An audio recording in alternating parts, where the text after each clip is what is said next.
So this was today's run, and I took advantage of the cool weather. I believe it was like mid 60s today for the highs, and it was fairly cloudy. It was raining off and on here and there. It's still wet outside, but the breeze is nice and cool. And even though it's a little bit, cooler than what some people would be comfortable at, I knew that when I started running, my body would adjust to it, and it was perfect. I kept a decent pace throughout the whole distance, and comfortably ran 4 miles. I did not need to stop for anything, and there were quite a bit of us out there. There's a few cyclists, but mostly runners. I maybe passed about 6 or 8 other runners out there, so it was nice seeing other people. And I officially have hit 130 miles for the year so far. And I'm hoping to get more mileage in the next couple weeks. So I have my spring break next week. And so I'm going to be focusing more on long runs. Hubby and I are talking about going somewhere. I kind of want to see if I could get a hike in or go visit a local museum, somewhere to walk around, just get out in the sights. I haven't been to Bisbee. I've never been to Bisbee yet, and that's one place I've been thinking about going. But, with gas prices, oh my God.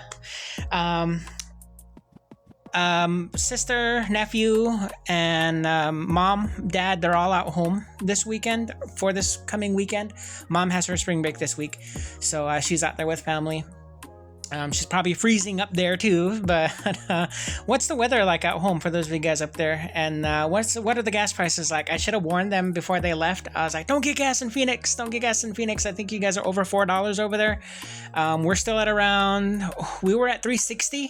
And then this morning we drove to work, and then we noticed that the QT is like at $3.80, $3.88, like just under $3.90. I don't know what it'll be tomorrow, but yeah, it's ridiculous. And so, with the anticipation of, all of this economic stuff impacting, I'm taking care of my bills. Yeah, it's my advice.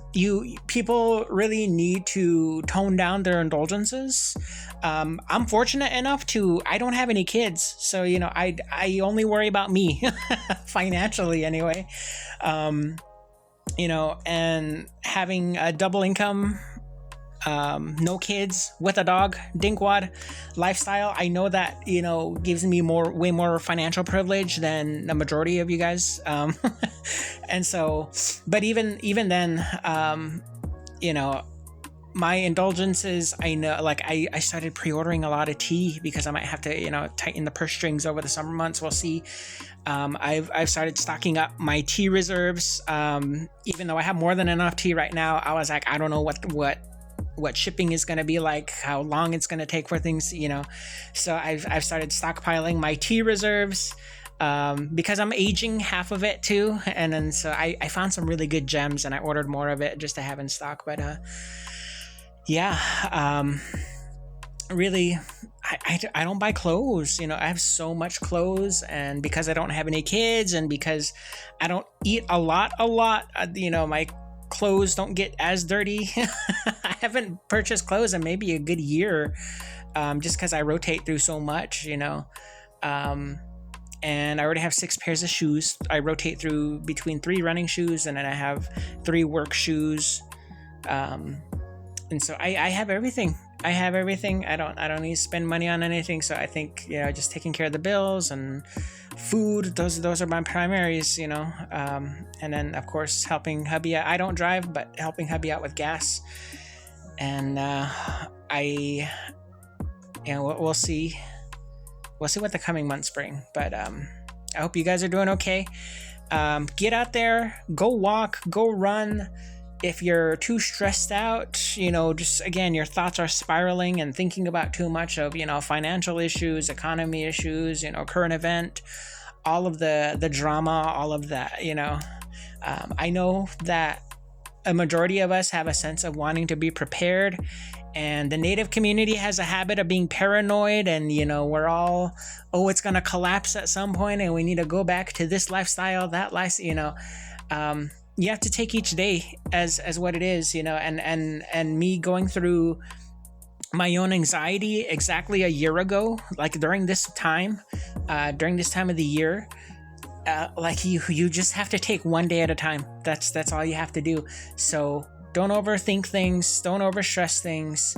Obviously, you know, be more intentional with your choices, but you don't. We can't anticipate what tomorrow will bring. So just take it day by day. You know, and be financially cautious. It's just all I'm advising on. Because we don't know what the outcome will be. We don't know what the situation will be a week from now. But it's definitely interesting, you know, and hearing everybody's takes. And so rely on one another, you know, family members, we help one another out, community members, we help one another out. Support who you can, especially local businesses. That's the one thing I'm thinking about is, you know, how the impacts of the economy and the rise in prices is going to impact small business owned families and artists and local restaurateurs. So, you know, stop. I know it's more cheaper, you know, to go to like a Target, to go to Walmart, to go to, you know, I don't shop at Target. I haven't shopped at Target for over a year now.